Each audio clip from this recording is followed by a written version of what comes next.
It's a funny place to be, stuck in a seemingly mundane world with an inner knowing that the universe is so much more than our mortal minds can comprehend. Yet we all have the capacity to know peace and our oneness with the wholeness of life. And through these interviews, discussions, and reflections, it is my intention to share this possibility. I'm Ryan Kurczak, and this is the Kriya Yoga Podcast. Okay, welcome back everyone to the Kriya Yoga Podcast. I'm here with Dr. Stella Watke today of the Watke Infinite Potential Institute. Dr. Stella Watke is a Kriya Yoga teacher and student of Roy Eugene Davis. She's a neuroscientist and a neurotherapist with a PhD in psychology, and she is engaged in sound vibration therapy, which is going to be the general theme of our talk today. So thank you for being with us today, Stella. I really appreciate it. Thank you for inviting me. It's wonderful to see you. And, you know, we've had Marty, your husband, on the podcast earlier talking about neurotherapy, neuroscience, and how it relates to our meditation practice. So all of you who are interested in that, go back to our previous episode with Marty. But before we get into the sound healing and the sound vibration therapy, I'm curious about you and your path to Kriya Yoga. How did you come to Kriya Yoga? Yeah, I believe many, I started with the autobiography of a yogi. And I was interested in, different religions and spirituality. As a student, during my school time. And it was actually my father who gave me the autobiography of a yogi when I was 17. And I read it through, have read it many times since then. And I was particularly interested in knowing what is Kriya Yoga and finding a group. It took me a little bit to finally connect with Harald and Marlies Reiske in Passau. And I also did their whole Kriya Yoga Academy. So they have a wonderful academy where they teach yoga, meditation, and teach people to become teachers. And early on, I, of course, started also reading Roy's books and made my way to Lakemont and spent as much time there as possible with private retreats and, deepening the spiritual practice. And as you know, it's a most wonderful place to go to do that. Yeah. And so you were first introduced to Kriya Yoga through Autobiography of Yogi, but then you met Harold and Marlies in Germany, correct? Yes, exactly. And through them, of course, I heard of, I got in touch with Roy, I think. And I went to the Kriya Yoga Congress in San Jose. And that was 2013, that Congress. And just try to spend as much time with Roy and listening to his recordings, reading his books as possible. Yeah. So did you meet Roy for the first time in the United States, or did he come to Germany and you met him there? I met him in Lakemont at CSA. Yes, that was the time I think I connected with Harald and Marlies. 2012. And I think 2013 was the first time I went to Lakemont, I believe. So as far as I remember, then I just went there every year and as much time as I could. And then, years later, I met Marty Watke, my now husband, through because I deepened my knowledge of EEG and neurosciences in regards to neurofeedback. And I also started a neurofeedback lab at the University of Vienna, and I'm still connected there. We're doing neurofeedback research. And through that, I met Marty, and also through him, he's also a great teacher of Kriya Yoga. So he learned a lot from him. Yeah. And so were you studying and practicing psychology before you got into neurotherapy and neurofeedback? No, I had a relatively classic trajectory for a scientist. So I did my bachelor, master, and PhD as a psychologist with major in neurosciences, cognitive neurosciences.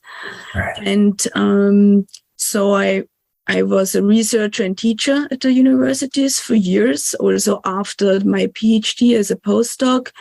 But then at a certain time, I intensified my Kriya Yoga practice. I became a teacher.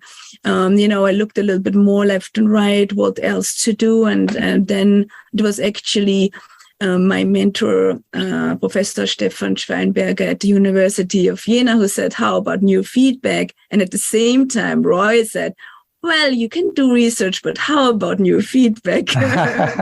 Yeah. And so, well, you know how that goes. Yeah. That's excellent. So then you, after studying neurofeedback with your psychology background, then you started to discover sound and vibrational therapy. Right. I was also at school. I was, in a few years I was at school in a school where they had a major with music. So I played the piano and all that. But that was then forgotten again during my psychology. But it kind of crossed my path. And I mean, for every yogi or also meditator, mantras are a very basic and important technique for meditation. Right. And so, of course, I practice mantra techniques as well.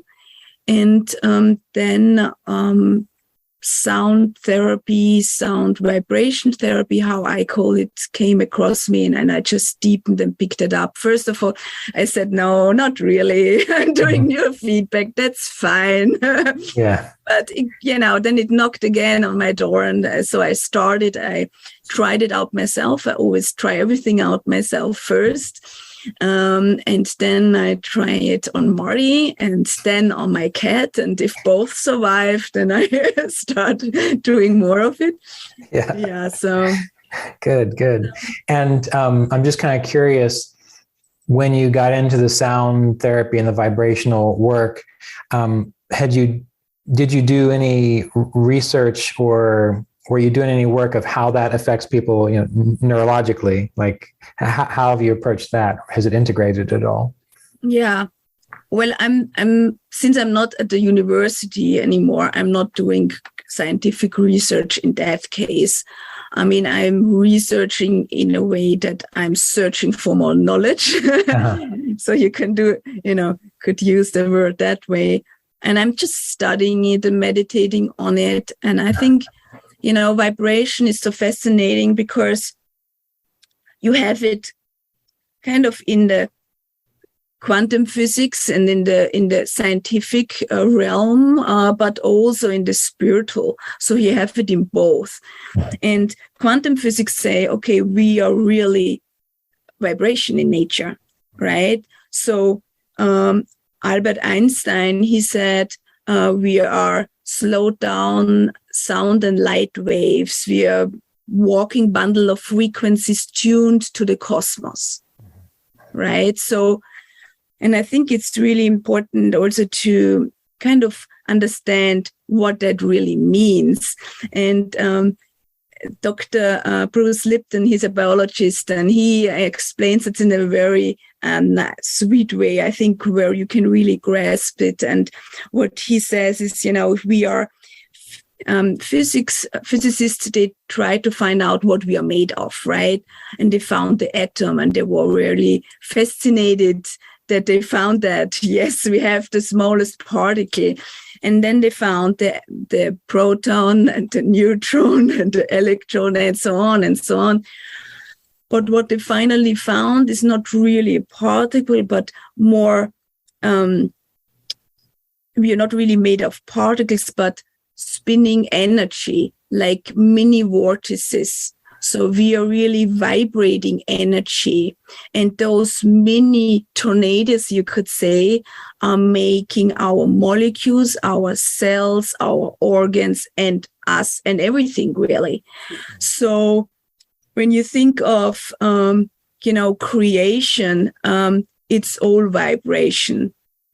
Creation or the manifestation of this physical realm is really starting with my vibration, right? So now I'm going too far. Oh, no, keep going. I think it's wonderful. We need to hear about this. If we go back to the tornadoes we are made of, right? You could say, well, it's hard to grasp that when we touch each other, we feel physical. How is that, right? So when you imagine you would go with the car and in front of you would be a really large tornado, you would try to drive through that. It would be like hitting a concrete wall. And this is because of the energy field the tornado produces, right? Right. And so our mini tornadoes, our energy field, our spinning energy is also producing an energy field, which then makes us distinguishable of other things around us, right? Mm-hmm. So it makes us feel physical, but it's still an energy field. We are still just energy, and we are visible because our energy field reflects the light photons. So that's what makes us visible. Interesting. So, and because we are, I'm sorry. You have to stop. Keep going. I eat this kind of stuff up, and I'm sure our listeners will too. Yeah. So because we are vibration and we are really sound, we are vibration, we're kind of the same. We are so receptible for sound. And so when we hear music, when we listen to music deeply, we can induce certain moods. We can go to a certain emotion. It can also elevate us. It can really, because we get we are resonating with the music. And it's the same with resonating when we recite a mantra. Then whatever that mantra represents, right, or means, we are going in resonance with that and strengthen that in us, right? Right. Yeah. Well, my curiosity about this is, I'm a musician, and I've found that playing music and listening to music has had just a positive influence on my life in good times, but also helped me get through difficult times. And when I've thought through our history, a lot of music was sort of born from a culture or a people's need to kind of lift themselves up and feel better and to get through difficult things. So I always took it from more of a neurological standpoint, that was creating balance within the left and right hemispheres of our brain. So I'm really interested to hear how beyond that, how it impacts our bodies. And so I guess my question for you is this, do you think this experience is more of a neurological experience that people are having? So once the nervous system has some balance or coherence in it, then the body has it too? Or are you taking it even on a more like primordial level, like atomic level? Both. Okay. Because they're not separate from each other, and each other are influencing. So even if you have on a neurophysiological or physiological, for example, there is a paper out which shows that, tuning forks, I think it's C, when you use that, for example, on trigger points, or you just listen to it, it elevates a relaxation response. And so if you're getting more relaxed, you balance the autonomic nervous system, you balance your physiology, right? On a neurophysiological, level, I don't know of a lot of research regarding. There is one paper out, I believe, which looked at sound bowls, so these Tibetan singing bowls, and how they affect the brain, and they found differences in brain waves there. There are also like tuning forks for specific brain waves to support those. Right. And you can do that. I don't know how much research there is, but I'm sure that it influences the brain as well, the physiology. Yeah. And this might be going a little too far beyond what we want to talk about today, but I'm just curious if this has ever popped up. When I was playing music, I would hear people say, well, instead of tuning your instrument to like A440, do it to like A432 or something like that. Is there anything to that, or is that just like a fad? Yes, I know that many say that that's 432 is more beneficial. I didn't go further of how and where that exactly comes from. Okay. I think I knew it, but I forgot it again. Yeah, no, that's okay. These are things that I've thought about and I've wondered about. So yes, and there are different, like from tuning forks, you can use different frequencies. You can do, for example, C and G. That's the perfect fifth in classical music. It's also, you can also say it's part of the Fibonacci sequence. Mm-hmm. So the Fibonacci sequence is this medical. I know what you know what that is. Yes, yes. Yeah. Sequence of 0, 1, 1, 2, 3, 5, 8, 11, and so on. So it's always adding up. For example, 1 and 2 is 3, 2 and 3 is 5, and so on. And it becomes this spiral. Right. And it seems that in nature, a lot of things relate to this sequence, to this relation, which also is in C and G. It was also found that in the neurons, so in our brain cells, there are structures which actually are made of particles which fire in that sequence. Okay. So it's really within us. And we can kind of using these frequencies in sound vibration therapy, using tuning forks or other instruments, which sounds, you can really use anything. You can use your voice. You kind of start resonating with that. It's almost like remembering of your system, of your higher self, of the ideal balance, and start resonating with that, because nature has the tendency to go towards harmony, and when we live, we go out of harmony, we go out of balance, and it's on us to get into balance again, where mantras, where meditation comes in, where music comes in. We can really, find out what brings us best into balance again. And that can be very individual, right? It can be for someone who does a lot of analytical work, like I did at the university with doing research. I like to cook. Cooking was something, creative or whatever. That was a nice balance to that. Yeah. But on the other hand, I have a friend, she is a fashion designer. And for her, she was reading a lot, as a balance to that. Right. And on a vibrational level, when we are coming back to the organs or cells, they vibrate. They can vibrate in harmony. So they can be in harmony, but also in disharmony. And I don't know if you're familiar with cymatics, so the making it visible. So when people can look that up, cymatics, on YouTube, there are fascinating videos of frequencies or of the tones, of a piano, which we know. And when you make that visible, it looks like a mantra, a yantra. Yantra is a frozen sound, right? Yeah. Or it also looks like this round, these church windows, which kind of looks like flowers in a way too. Right. And that's really sound, but harmonic.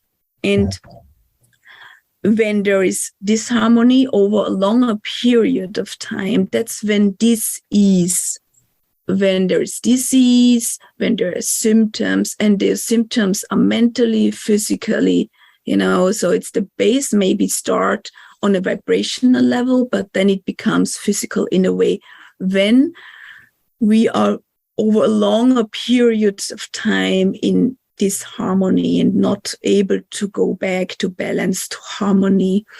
And this is even there's a research paper, this can be made visible, and you can even measure that. There's a paper, they looked at brain tissue, healthy cells versus cancer cells, and they can distinguish them just by looking at the vibration. Yeah. So, this kind of shows us how important, balance. Balance is such a, everyone talks about balance being in your center, but on a vibration level, it's really, it can be taken literally, and how important that is. And then, coming back to your music, you will intuitively know what is good for you, what brings you back to this balance, to, even to a very quiet point. Sometimes we even become very still, to connect to this still point within us. Yeah. So this is more of a, again, specific question that's just kind of nitpicking a little bit. So you talked about going from like C to G because it's a fifth, right? Mm-hmm.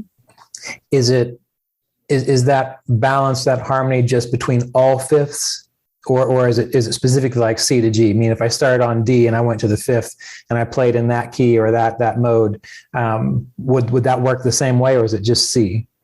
No, I think it's about this angle between them, right? Okay, right. Which is also defined in the Fibonacci sequence. Right. Why it is a lot of C and G, I don't know if C and G has in addition something which, our bodies and minds are just more accustomed to. Right. Like living on Earth, for example, there's this Schumann resonance, the 7.83 hertz, and supposedly we are tuned to that, right. Maybe more so than another frequency because we are living here on Earth. Right.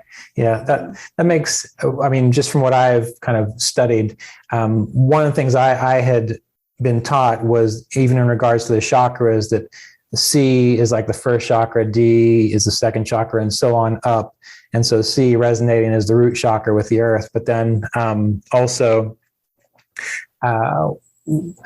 when I've kind of paid attention to astrology and how it kind of ties things together mathematically, the thing which supports life, that which tends to be more indicative of grace, they associate with like the fifth house from the ascendant. So there's this kind of fifth pattern going through astrology too, mm-hmm. which I think is kind of fascinating. Mm-hmm. Yes, absolutely. And like you said, the chakras are, earth, water, fire, air, ether, right? Uh-huh. And then you have the bija mantras for them. Mm-hmm.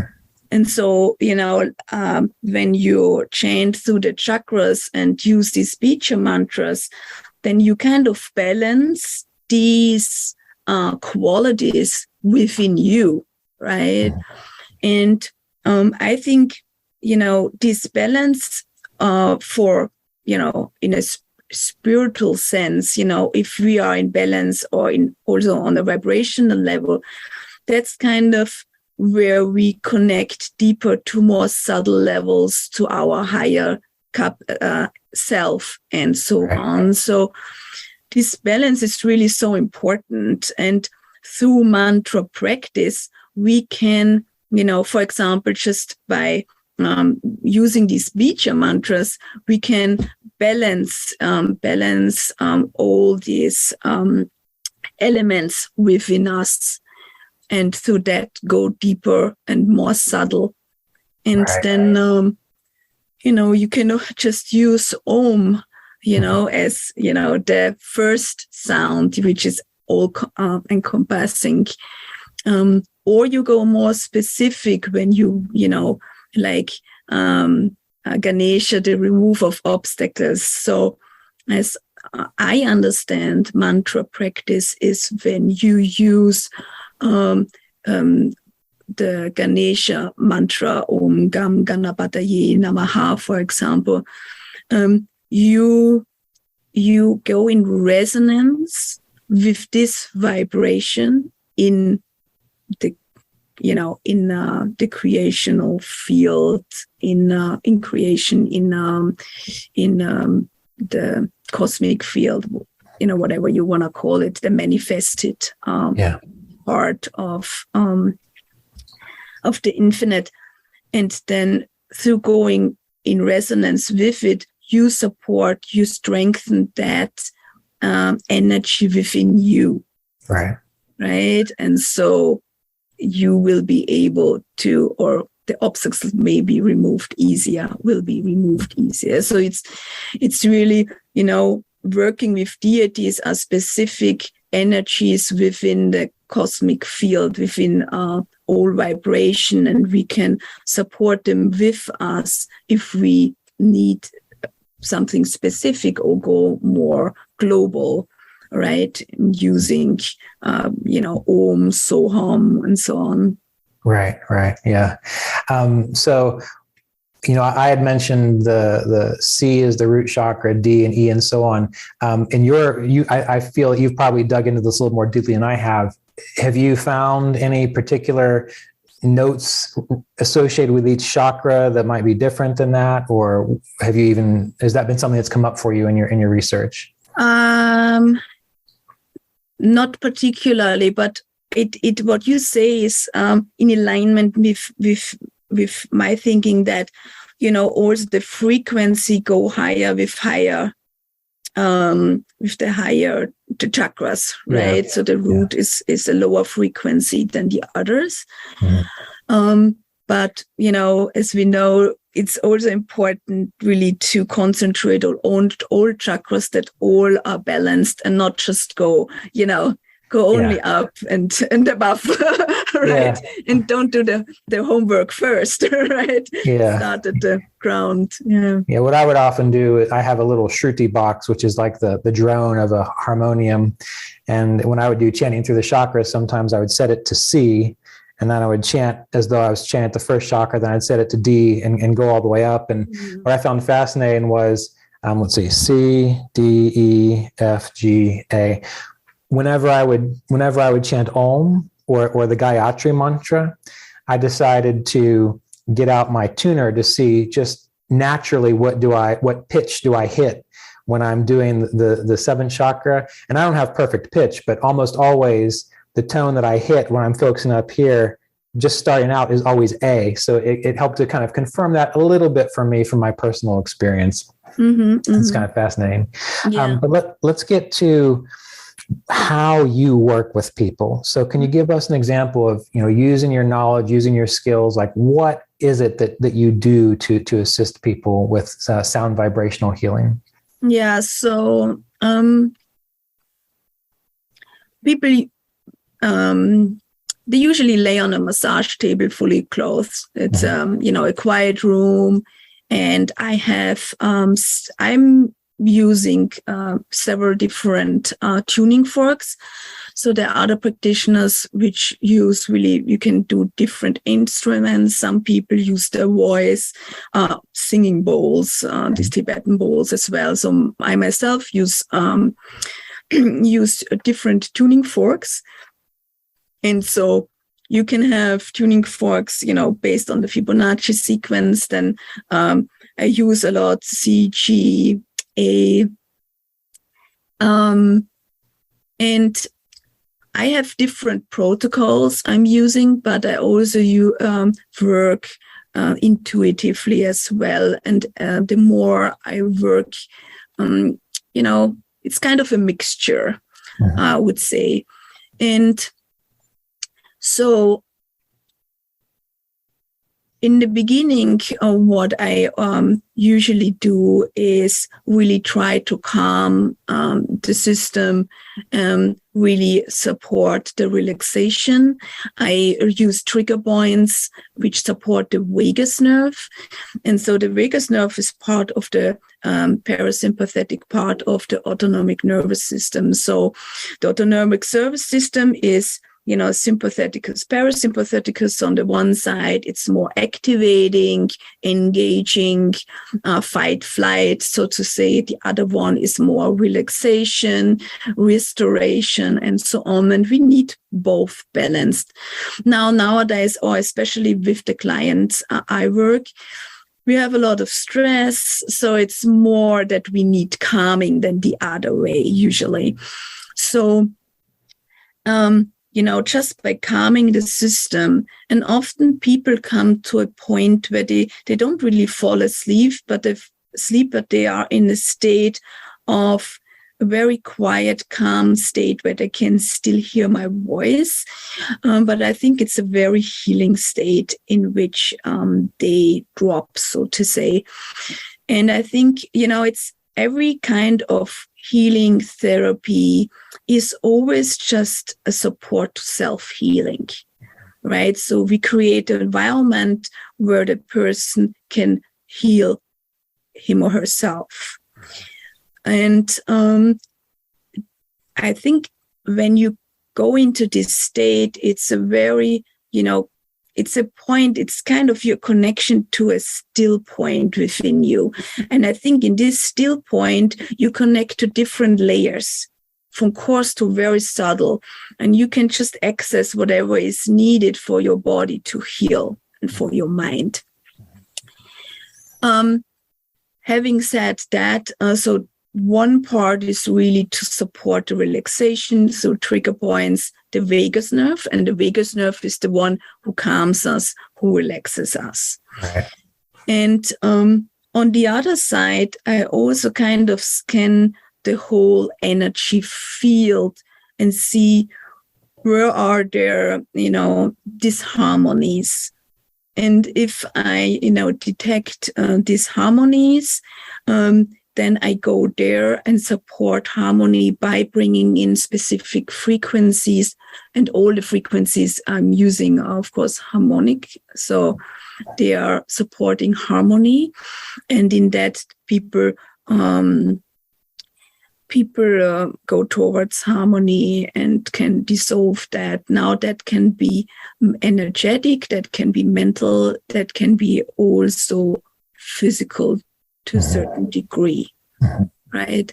Especially, things where, there is no clear explanation on the physical level. Sometimes it's connected to the mental. And so these things may also dissolve through this kind of work. Yeah. And the still point idea is interesting because I used to be a craniosacral therapist. And one of the things that what I would find that they recommend, helping a client actually reach a still point where there was just stillness within the craniosacral system. And I always noticed during those times, that's when they seem to do all their twitching and do all their, what seemed to be deeper work. So you're achieving the same thing, it sounds like, but through sound. Exactly. Yeah. And this twitching is really when the energy flow is supported, and then there may be blockages somewhere. So energy, breaks through these blockages, and then sometimes the body moves. Yeah. Right? Well, that brings up a quick question that's slightly off topic, but I'm just curious if you have any insights into. I get asked all the time when people go into deeper meditative states and they will have a twitch, or they'll jerk, or they'll do something like that. They always tell me it's a spontaneous kriya, but from my experience with craniosacral, I think it's just the body releasing tension or tension patterns. So number one, what are your thoughts on that? And number two, do you have any advice for people who have that as something that occurs during their meditations? In general, it's always good to see if, physiological, the body is is okay, you know, and check that with a physician if need be. Yeah. But I think most of the times what you're talking about now, and I also see in my clients with this work is, like you said, it's adjustment, it's a releasing of tension, but it can be on a physical level, it can be on a mental level, and it can be on a vibrational level, and they all go together. So I think, you know, this we support the relaxation, so it can be released on a physical or going out of a physical level, but it can also, you know, when you think of energy flows in the body, you need to think of the nadis, right? Or acupuncture, you know, also works with energy flows. So there can be blockages there as well. And so when you relax or you go more into the stillness and your well-being is supported, then it can be that there's these blockages release, and then there's a, you know, quick, you know, all of a sudden it's like when you have these water reservoirs, right? And you open them, then all of a sudden there's a lot of energy going through, and that, I think, in my understanding, can make the body move. Yeah. And I would just relax into the process. Yeah. And, you know, it's good to know that is what it is. Right. Of course, you know, if there's any concern that it could be anything physiological, then it's good to, you know, go to a neurologist and just double check if there's right. Yeah. And that's, I remember Roy saying that too. Someone had asked him about that, and he would say, like you said, just try to relax a little bit more into it. You know, try to just relax more, I suppose. So that's good. But, yeah. And so, you know, if it is something persistent, you know, something that happens repeatedly, check in with a neurologist, or I would imagine even an acupuncturist might be able to give some insights into that too. Yes, absolutely. Absolutely. Yeah. Good. Craniosacral and all those, you know, is very good. Yeah. I also always check in with my clients if it's okay for them. It's too much or too little, because in my work, I can also, you know, kind of be more or less gentle, right? So to pause a little bit, see how they are doing, and then, you know, Right.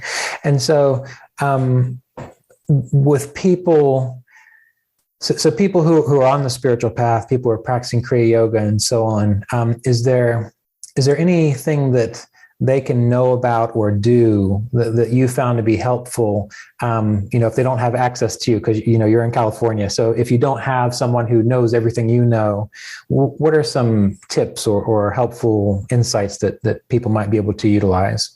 Yeah, I think it's very helpful to really be aware that we are vibrational beings, and that we can tune ourselves. We can tune ourselves by singing, by mantras. There was a little study which showed, for example, that with just repeating Om, this triggers the vagus nerve, which is also this relaxation response, and even calms the limbic system with all, you know, the emotion and where all trauma is stored. So, you know, it's sound is very, very powerful. You know, I work with people who had really severe traumas in their life, and you know, it can be releasing. It's almost that mental things are kind of stored also on a vibrational level, and when we work with music, with sound, with vibration, we can release them, resolve those incoherences, disharmonies. So humming, listening to high quality music.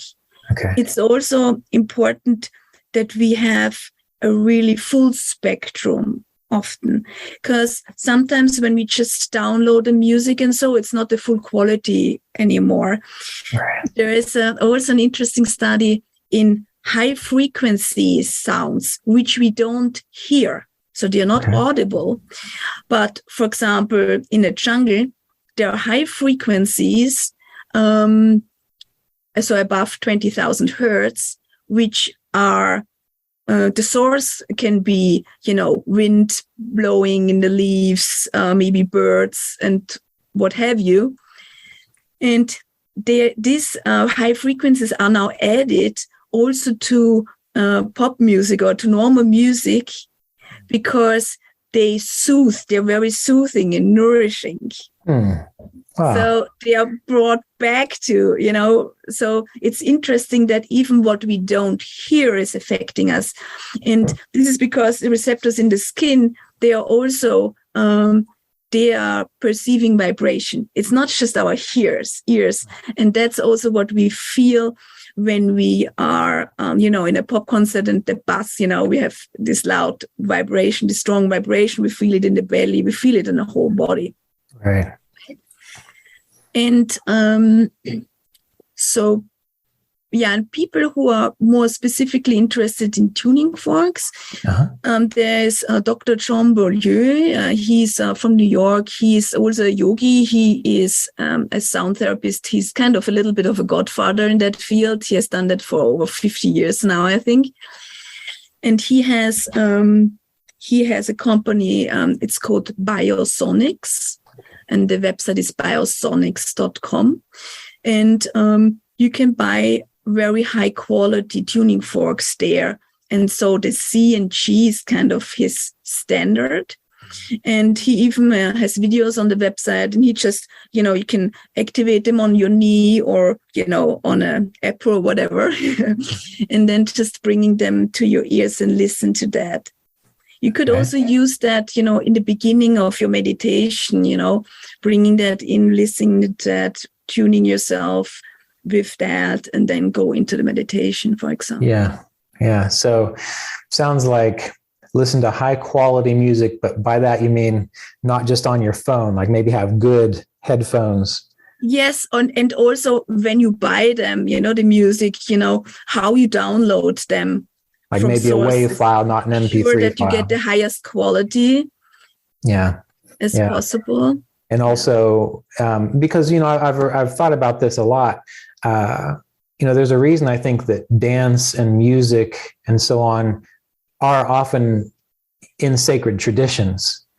There's a reason that that's there. And I personally like to encourage people to get involved in music themselves or to actually listen to music, because again, I was thinking of it more from the standpoint of hearing melody versus rhythm, and what that does to the nervous system. And as a musician, I've tried to learn how to play in different time signatures, thinking that was expanding my consciousness and so on. But I'm assuming that just if you can't do that, even just introducing yourself to that and listening to that and feeling that could also have a positive effect. Yeah.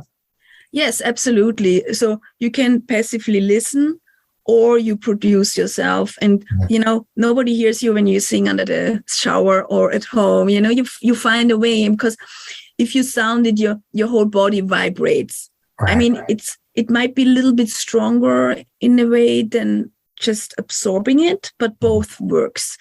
And the amazing thing about sound and vibration, it's instantly, right? Yeah. It's kind of it's a medicine in a way. It's sound medicine, sometimes people talk about that, which is at once. The effect is just at once there. In contrast, when you think of taking a medicine, physically, by, eating, swallowing, how, that goes through so many processes. It takes so long until you have the effect. And Right. Well, one other quick question about that, because everyone likes all different kinds of music. Mm-hmm. And so for me, I love kirtan, I love chanting, but that's not the thing that makes me feel really alive. I like more classic rock or jazz or things like that. And I remember one time, it was about 7 years after I met Roy, I had actually stopped listening to all the music I did because I thought it was too stimulating. Mm-hmm. I had the opportunity to join a band, and I asked him about it. And he said, well, as long as it's not too Rajasic. And I thought to myself, well, it's a little Rajasic, but I'm curious your opinion on that. Like, how does like does the style make a huge difference, or is it specific to the person and what they really feel a sense of response to? Yeah, I think it's both. I think there's music which is elevating for everyone. But you can also think in these elements again, like water, air, and so on. And what is the music doing? Is it balancing something, or is it strengthening? Oh, yeah. Right. So sometimes it can be nice to just support something you already are, but sometimes it might be good to, try to balance more, other elements you may have less. Right. So, if someone has a lot of anger, listening to angry music might not necessarily be the best idea. Yes and no, because in my opinion, if you just swallow and suppress it, oh yeah, that's also not good, because it will still be there. Right. Sometimes in my work, I find, it's like this energy field is kind of denser where there's less harmony, and you run into that. And that's things with which people, if they never express their emotions, if they can voice it, if cannot express it, or cannot, express their creativity, that's also not ideal. Right. So if you're alone and it helps you to kind of get into balance by, being angry for a little while, or kind of balance that out, that might be helpful as well. Right. I see. Yeah, that's good. Good to know. Are you all right taking a moment to talk about Om a little bit more? Sure. Okay. So I wanted to speak to you about this with your background in neuroscience and so on. One of the things that Roy would often talk about was listening to that sound, that high-pitched frequency that you hear. Mm-hmm. And he would speak of it as though that's probably the sound of the nervous system or something like that. And other people say, wasn't that tinnitus? But anyway, in Sri Yukteswar, in the Holy Science, he puts a lot of emphasis to the pranava, to hearing Om, to absorbing yourself in Om. And to me, the Holy Science almost seems like a continuation of the Yoga Sutras. And so my question is, I personally don't think it matters if it is just like the sound of your nervous system, which leads you to Om. But is that just the sound of your nervous system that you first hear? And then are you simply going deeper into what you hear of your nervous system? So what is your experience and thoughts on that? Yeah, I think I agree with what you are saying, and I think it's probably hard to tell for a person, what is it really? I think it can be. Does it even matter? I mean, that's the other question. It can be often, that you hear, the blood basically running through your system. Yeah. However, I think you can get tuned more to the vibration of the cosmos, so to say, what Om is, right. And then get more sensitive for that. Because I think sometimes, we enter a temple, we enter a meditation room, and we kind of feel that vibration. And I think that's kind of what really is more than Om, than our own physiology. Right. And also, I think, we all know Om as a mantra, and I don't know how many people really use that, because right. It's so well known. Yeah, everyone. Well, it's just Om. It's not just Om. It's Om. And AOM. It's also if I remember correctly, it's the same three. It stands also like Shiva for help me. Destruction, Shiva, Vishnu, and Brahma. Preparation and a creation, right? Right. And it is kind of the sound, the first sound from every vibration, everything is emanating from that. So if we want to go deeper or, more subtle, so to say, back to the absolute, in our meditation or connect to that, right? Om, why not use Om, right? So we can, in chanting Om or listening to Om or to this, noise in your ear, that's where it leads us. Right. And manas, the mind, right? And trayate is trayate actually means to liberate. So, using that mantra to liberate us. Yeah. I mean, in the Yoga Sutras, they put a big emphasis on Om being important. Yeah. And what you described about chanting Om, how that affects, was the vagus nerve that you were talking about? Yes, exactly. Yeah. The vagus nerve is so important, but also when you chant Om, you're actually doing pranayama because you're taking a deep breath in quickly and then you're doing a long exhale, so I think it's very important. Yes. Yeah. And, it's in the beginning, it's a lot is about calming the system. And with breathing, you can calm your system. With supporting the vagus nerve, you can calm the system. And this humming or repeating Om actually also showed that the limbic system, so the calmed down. So the limbic system is active when, is responsible for emotional processing. So it's really calms our, fear response and all that's down. Right. And I think it's just when we're that calm that we really go deep in our meditation. Yeah. And I've always been curious I was watching a documentary on sort of creation, and I might have some of the details not quite right, but I think you'll get the idea.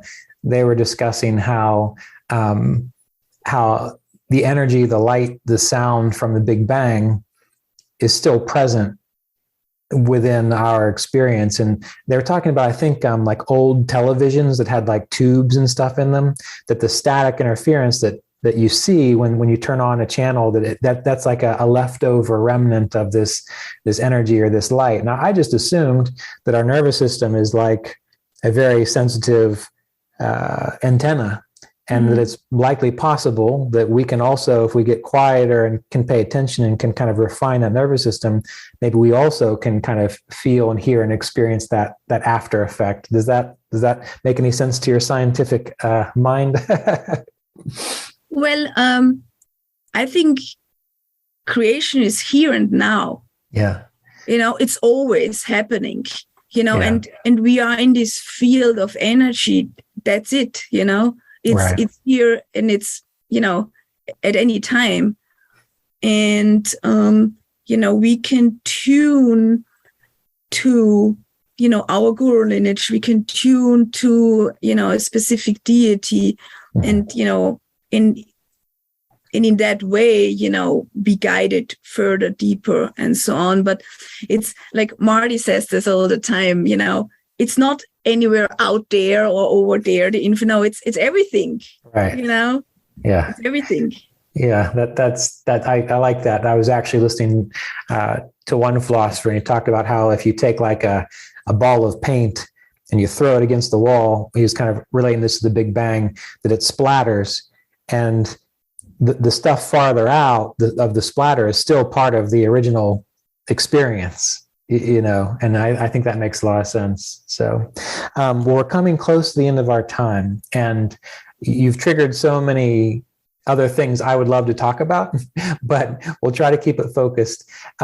Is there anything you would anything you would like to encourage people to think about more or to include in their meditation, just to kind of wrap together everything that we've been talking about today? Yeah. Well, simply, see maybe mantra practice a little bit different. Okay. And really know what it does, that you tune to whatever you recite, and that strengthening that quality or that in you, or really connects you to that. Because when you start resonating means to producing the same frequency, right? So in that, I mean, it's really can become 100% connection. And if you're 100% resonating with Om, I think you're pretty close to or liberated. Or I had at least a very deep meditation. So, seeing maybe mantra practice with new eyes. And I think if you know what it's really possible with mantras, then you have more energy. You go with a different intention. It's not just to focus the mind. It can be liberating, protecting for the mind, for the thinking mind. So knowing that, I think, gives much more energy and enthusiasm for mantra practice. Yeah. And are you encouraging them to verbalize, like actually say it out loud, or is this also with just the internal and silent repetition of the mantra? I think both works. And, I think, I go there with Roy. I think he always encourages people to try things out and what works best for them. If you sound it loud, it has more physiological effect, I would say.